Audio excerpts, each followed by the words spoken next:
Welcome to the Sports Council.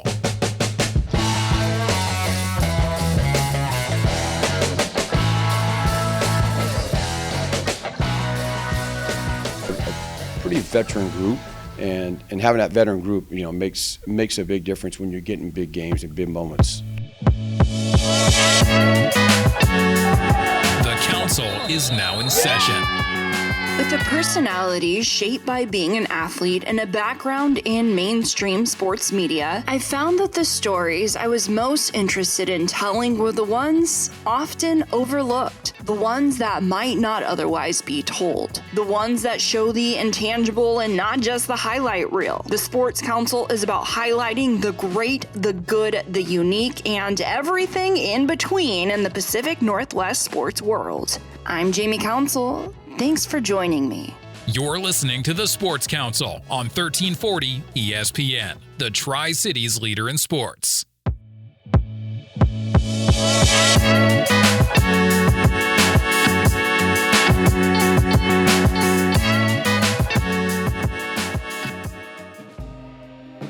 The council is now in session. Randy Affholter, head football coach, Kennewick High School. You haven't been at Kennewick. Some of the coaches in the MCC, it seems like they were born here and raised here, but you're an outsider. So. Yes. I first started coaching at Walla Community College, right out of college. Was there for 4 years, and then from there I went to East Valley High School in Yakima. That was my first public job. Coached with Barry Rifle, who's a great head coach. I think he coached for 20-some years before he retired. And then from there, I had the opportunity to go back to my alma mater, Topness High School. Was there for 3 years, and then my wife and I decided to take another chance and went to Ellensburg, kind of settled down, raised our family. And then we just decided that we wanted to try something different, both of us. And so we ended up back here at Kennewick, and this is our 5th year here at Kennewick. A couple years ago, you took the Lions to the state championship, so placing runner-up. Talk about some of the highs in your career. That was definitely one of them, just a second trip for the Lions to the state championship Well, obviously that was game. one of the best, moments for my career. I think some of the other moments have been, at Ellensburg, there was a run from 2013 to 2016, I think it was. Yeah, we didn't lose a league game. We were in the semifinals 3 of the 4 years. We had some great kids that played at that time. That was a lot of fun. Honestly, we had a great coaching staff. Matter of fact, a lot of those guys that coached and played, we're still in contact with, quite a bit. And then probably in the early 2000s when I started in Ellensburg, they kind of been pretty good, but we finally won the conference championship. Finally beat Prosser High School in I think it was 20-some years, 22 years, if I remember right, or something like that, for the first time that they had beaten them. We won the conference, the league title outright. I think that was 2002, if I remember right, won. And so those are some of the highlights, in my career that we've had. You just talked about there's some of the kids that you stay in contact with. I see you out at other games with the kids that you have now, as well as I think it was the state basketball tournament, Ellensburg girls, and all of a sudden you're roaming around because it's your old stomping grounds. Just talk about your approach or the relationships that you carry being in these school situations with student athletes. Well, I really believe that's one of the keys, is how you build relationships with kids, and also parents. I just think I've always believed that if I'm only coaching football, I'm doing a disservice to kids. My whole goal is hopefully when they walk away from our program, wherever it's been, that they learn more than just football, that they learn something about themselves, how they're going to make it in the world. And some basic concepts of, you got to show up every day. You got to come to work every day. Every day is going to be a grind. You got to be able to do that. Because I tell a lot of kids, someday, athletics is going to end, and you're going to have a career. You're going to have a family. You're going to have all these things, and how you're going to deal with all those things. And so, hopefully, that's the most important thing we teach them. Obviously, winning conference championships and getting to the state title games and winning those things, to me that's icing on the cake. That's just the cream of the crop. But everything else is to me is more important. I think if that is done, then we're doing our job. ultimately as a high school coach, or even coaching. I don't think what area you're at.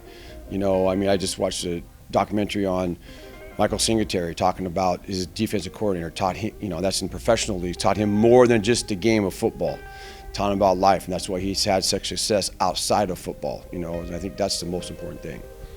And football is also important, especially to the kids. You know, football is the vessel, if you will, to deliver these life lessons, because otherwise, let's be honest, they wouldn't be listening to you. That's probably true.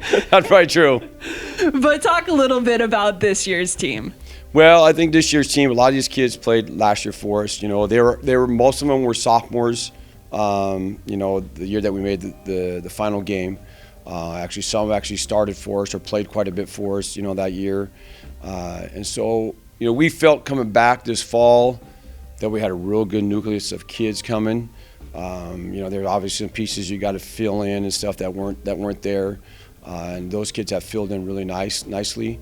I think the biggest thing about this group of kids is we didn't really have to count on our young kids making plays, if that makes sense. You know, like a sophomore or something like that. You know, we're a pretty veteran group of young men right now, and I think that makes a big difference. You know, especially in the MCC, it's so competitive every weekend, in my opinion.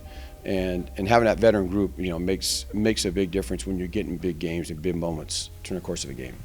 Yeah, I think coming off of the year where you went to the state championship, you lost so many of your core players. So I think it was really, let's pick up the pieces, and there were so many question marks that I would say this year is a continuation of what you were building last year. Yep, and that's kind of where it was and stuff. We did have a lot of question marks and stuff. So I mean, but we have again, we filled those in. Like I said, a lot of those kids were young last year, and they've matured quite a bit and stuff. So. And let's talk about some of the pieces. First, we'll start off. Who are the leaders on this team? You know, I think we have quite a few. Again, just because they played so much. I mean, I really think, you know, David, Wasinski, you know, Nathan, and Dylan, you know, they played quite a bit in that run we had a few years ago as sophomores. And so they kind of know what to expect, what's going to, you know, in big games or in the tournament. And that helps hopefully teach everybody else how to do it. Then I think we also have kids that played last year, even though we didn't get as far. We got to the final 8. But like Ambrose, you know, Alex Roberts, Dane McClure, Damian Cervantes. That's just some of the kids that played quite a bit last year. The same concept. They have been in those games, which helps teach those kids that haven't been in those games how to handle those situations. And talk about the play of Ambrose Driver. It seems like you get a kid in there that, you know, is really learning. I mean, that's the game of high school sports in general, but it seems like he's done a good job for the most part of taking over that QB1 role. He has done a good job. You know, there's moments we hit bumps, but he's. One thing I know about Ambrose, I mean, because he plays baseball, and I love kids when they're playing other sports. I can go watch them because I watch them to see are they competitive, not competitive, you know, what type of person they are, and like in tight moments. And that's one thing about Ambrose. Ambrose is a highly competitive person, very competitive, and so I know in big times, in big games, he's going to be competitive and he's going to make the right decisions for us. Yeah, and talk about what was your final decision on him winning that job? Well, pretty much, you know, his brother's a sophomore. You know, I mean, he kind of had the job last year too. You know, part of the season he played part of the year. So I mean, coming in, we knew he was going to be the guy. And what I really liked about him, even though he knew he was going to be the guy, he made a commitment this summer to be at everything. You know, to do the things that we needed him to do to get better. You know, and I think that's the most important thing. He just didn't think he had it, and all he had to do was show up on August 16th and roll. So that's a big piece. Yeah, and you can never be too safe. I mean, last year when Breedlove got hurt, you know, he had to step in, and then I think Breedlove even came back and then just had an interview earlier. Central Washington just changed their quarterbacks, and they're doing really good with the quarterback change over halfway through the season. So if you're not performing, somebody else Someone is will there. take your job, yep. I mean, that's the way the world works, right? If you're not performing, someone else is going to take your job.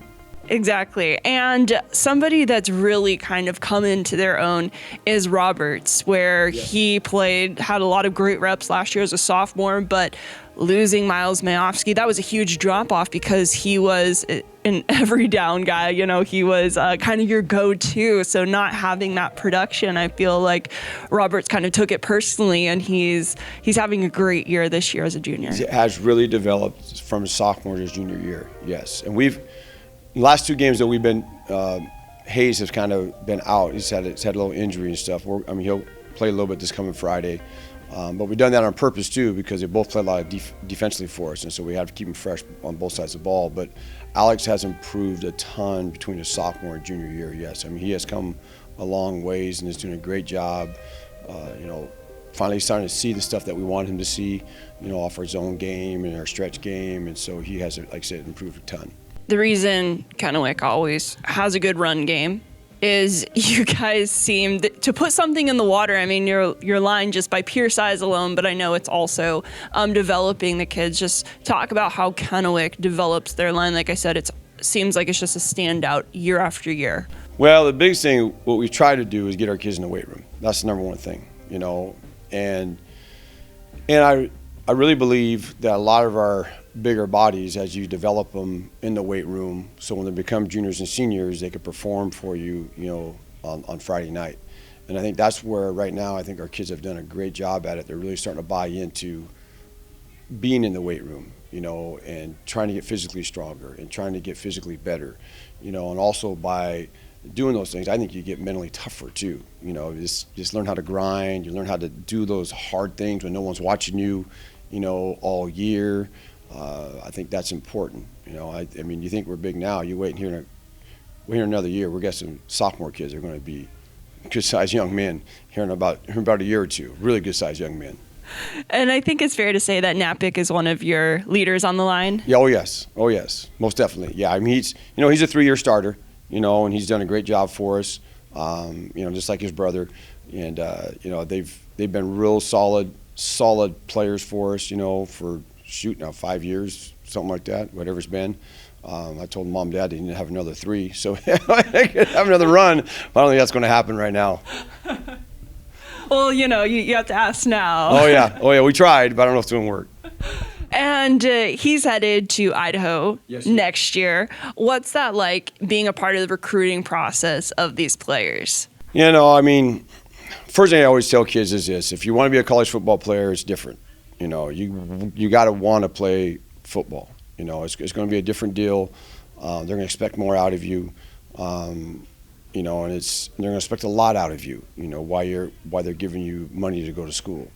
But I think one thing we try to do here is try to develop relationships with the college coaches. So hopefully they come back and see us, and see our kids, so the kids that do want to move on. They have a chance to move on, and I tell our kids too, if you move on, basically I put it, don't burn us, because we don't want to send a product to someone else and you don't do what you're supposed to do, then we don't get those guys coming back to see us for the next guy down the road and stuff. It's important. If you're going to go play, you want to go play and do a good job for them. Just don't think all of a sudden I got my scholarship and I'm good. It doesn't work that way. Yeah, don't burn bridges or keep that pipeline open. I think would be a better simile or whatever the. I'm a writer. I should know the correct. Yeah, but you're exactly right though. We don't want if you're going to go play, you want to make sure you go play. And do a good job for that university or whatever you want to do and stuff. Collegiately.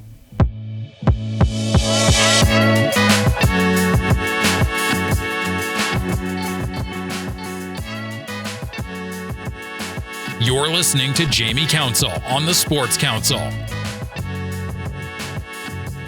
On the offense, it seems like you guys have always been run first. I mean, I just take a look at, 2 years ago, that run with Mayofsky, and you've always had some key pieces on the outside, but it seems like that run you relied on Simeon Howard getting a pick six and then grinding it out. I mean, the scores of those games were just so nail biting. But it seems like this year you're almost more so swinging the other way, where I think for a while there, I haven't checked the numbers for this week, you were leading the MCC in receivers, and that's very different. So it seems like you have a more well-balanced team this year. Yeah, we're probably, I would say overall, like with our wide receivers, I think overall compared to 21 season, we're probably more explosive down, overall.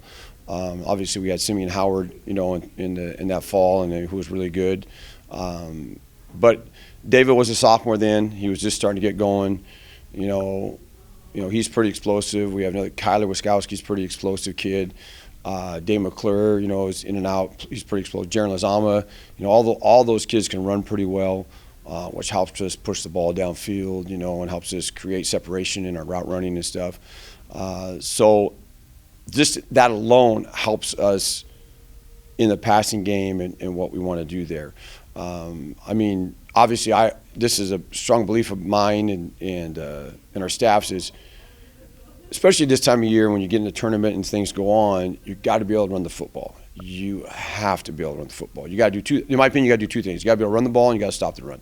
If you can't do those two things, you're not going to last long. It's just I don't see you lasting long. Unless you got a 5-star quarterback that's 6'6", 245 pounds that could run around and do his old thing. Most people don't have those guys. They just don't have those guys. So you got to be able to pack the football. But when you can be able to throw it downfield, you got to be able to do that too. And I think this year that's the difference between the two falls right now.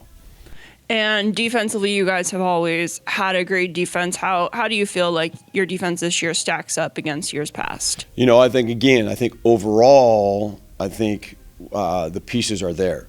Obviously, in 21, we had Miles and Bronson, playing our inside linebackers. Those two are just different cats, honestly. But I think overall, our pieces are set. I think we're playing really solid right now. There's a few things in the past game, we're against Hermiston, we got to make sure we clean up and handle better. We really feel if we could do that, again, we feel it's just as solid this fall as it was in 21. And again, if not all the overall pieces might be just a tad bit better than 21 too. Yeah, that's kind of before this interview was kind of saying that this team has a high ceiling. Of course, when it comes to playoff time, you have to show up every game for it to reach potential. But it's there. It's there. It is definitely there. You're right. What you got to do is you got to play 1-0. And it doesn't matter how you play 1-0. If it's a 7-6 game or if it's a 26-6 game or whatever it is, you got to think of 1-0, and that's how you got to think of it. You can't get worried about in the playoff tournament score-wise. Who's doing what. It's just take care of business and advance. That's the whole key to the whole thing in the tournament.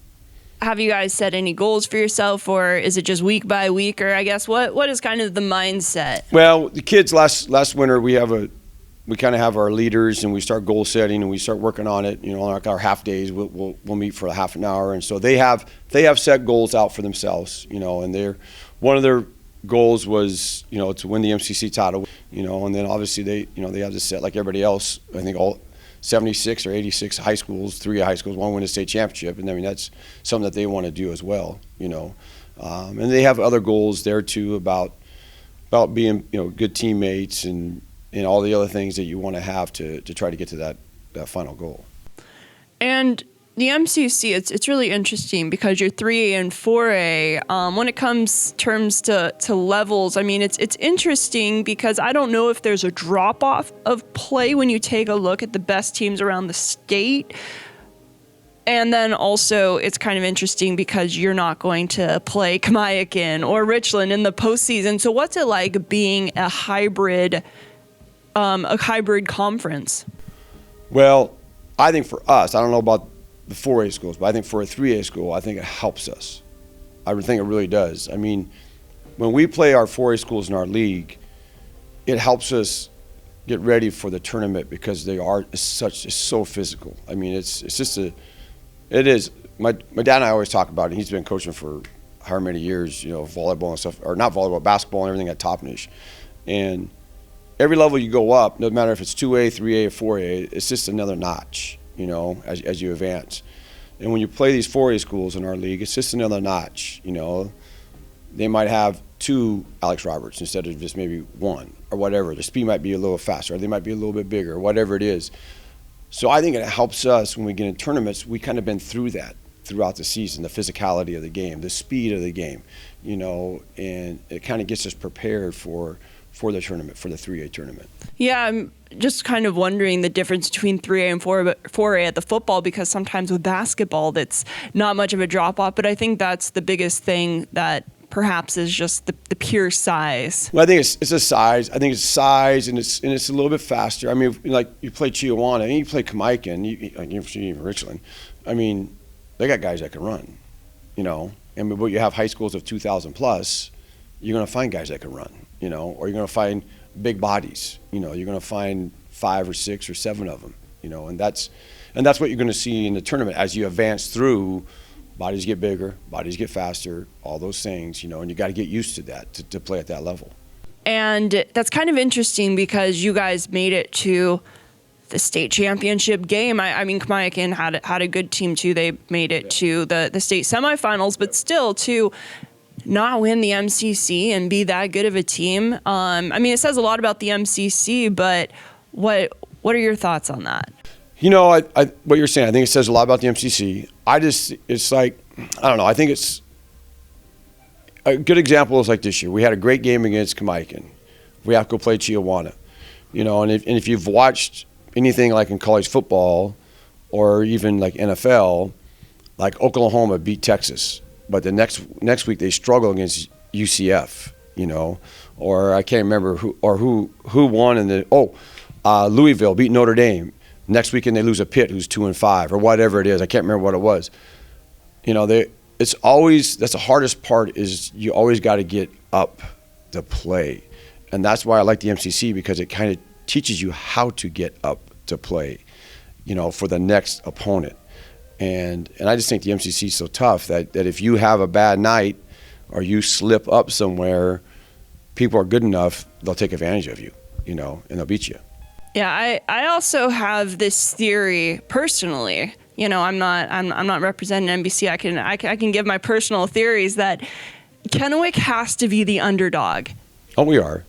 I know you are, but you guys are also good. But I feel like you guys have to feel like you're the underdog in order to succeed. Oh, I don't know if that's true or not. Maybe it is, but I mean, I don't know. I just think this league is, I mean, it's just dang tough, you know, and again, I think it's advantage. I mean, I don't know. I mean, we had a 4-week stretch where we played 4 4A high schools, you know.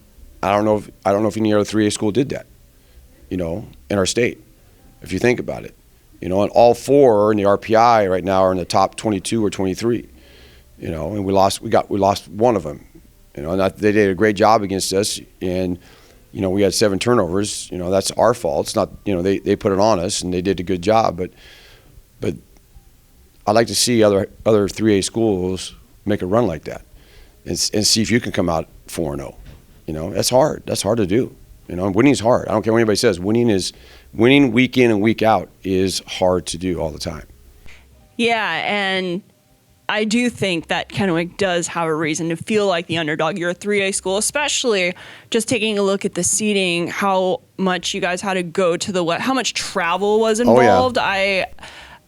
So I get that, and I also think that you guys sometimes feel that you guys have to have that piece, or you have a lot of your motivation on the fact that you are the underdog. Well, when they don't seat us where we think we need to be seated, yeah, we are. we have a little chip on our shoulder, you know, because I think there's some bias on the other side. I mean, I'm not going to lie about it. I think there's some bias. But again, I like to see some of those schools come over here and see if they could do that, you know, go through the MCC like we do and play your non-league, play a 4A schools, play, you know, and then play, you know, 3 of the probably 4A best high schools, or one of the best high schools in the state. How many state championships have they won in the last, how many years? 10 years? You know, if Kamiakin's won 1, Richland's won 1, Chiawana's won 1, you know, and they're always quarterfinals. At least one of those schools are quarterfinals or semifinals. I mean, do that. I mean, I challenge those guys to come over and do that, because it's not easy. It's not easy at all. Of course, game by game, but this year is different when it comes time to state championships, that it's in Husky Stadium. Have you guys talked about that at all? Be honest with you, I haven't even got that far ahead. I'm worried about today at 3:00 if everybody shows up for practice.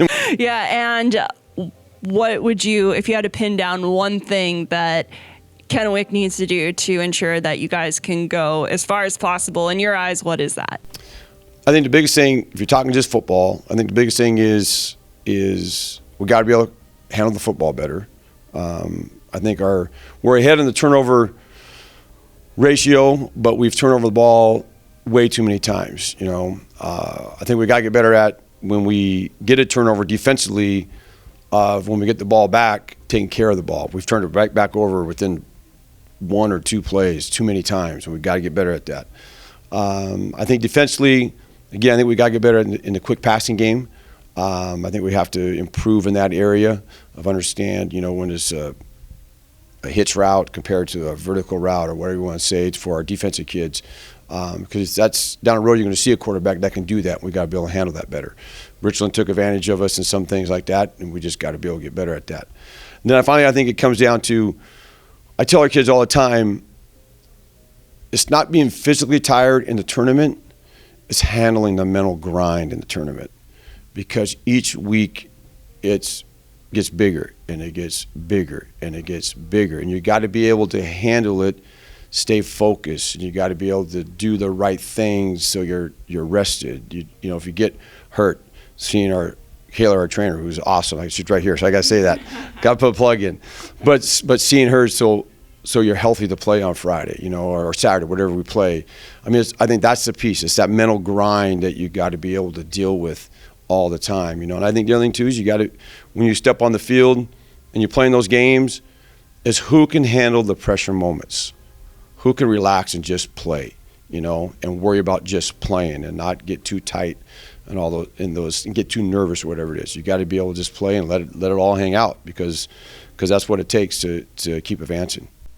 And for the record, saying that you guys need the underdog mentality to be successful, that is actually a compliment, because I take a look at the Richland game, that you guys needed the hook and ladder in order to win. That was an unbelievable play, when it's like, you guys have that in you, but it makes it exciting for everybody else. And I think after the win against Kamiakin earlier in the season, I told you that's an exciting one, and you said, I wish it wasn't that exciting. Well, exciting for the fans. It's not exciting for the guy on the sidelines. As you get older, it kind of gets harder on you. But the kids on that game did a great. We put ourselves in that situation, and we made some mistakes. Richland took advantage of them, which they should have.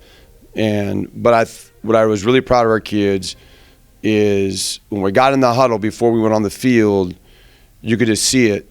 They knew what we practiced it every Thursday. They knew it, and it was like, hey, let's go score. Let's go win the game.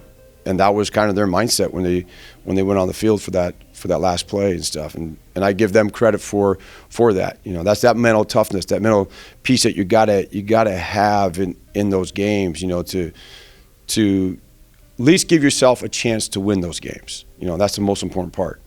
That play, you guys have 3 set plays that you practice every Thursday, and that was one in the bag. So when it came time to execute, it was just kind of go out and do what you guys have always done. Yep, we call it last 3 plays of the game, and it's the first one of the sequence, and we hit it just right, and it worked for us. We've been practicing that since, I don't remember, 2011 or whatever. It's the first time we've ever used it in that scenario, and it worked out. And now you still have 2 more in the bag. We got 2 more in the bag, and we actually put another one in, so we still got 3. So we're back to 3. The sequence might be a little different, but we're back to 3. And then the first play of that game, okay, I just thought of one more thing. I'm sorry. The first play of that game was actually called by an alumni. That was Hanford. The Hanford game. Okay, so tell me about how an alumni had called a play in your Hanford game. That was so we have a booster dinner every summer in August, and it was part of the auction part of the auction, one player that they get a call or design or whatever, and he had the highest bid. I told him next year it's going to cost him $2,000, not just $1,000 or whatever it was. I can't remember what it was. And Tyson's been a big supporter of us ever since I got here. Great alum, helps us out with a lot. And actually, the alums around here for Kennewick High are amazing, in my opinion.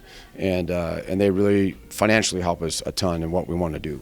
Yeah, I believe you scored the second play of the game. We did. The we first missed play, we you missed the throw. should have, you could have scored, but you missed the throw, but it still set up the play. Yep. Awesome. Thank you so much All for right, your time, thank you. Coach. The Lions start their playoff journey this Saturday at Lamson Stadium. Kickoff against Mercer Island is at 2 o'clock. Kennewick is ranked 8th in the state RPI, while Mercer Island is 23rd. You're listening to 1340 ESPN, your Tri-Cities leader in sports. Now we go back to your originally scheduled Seattle sports programming.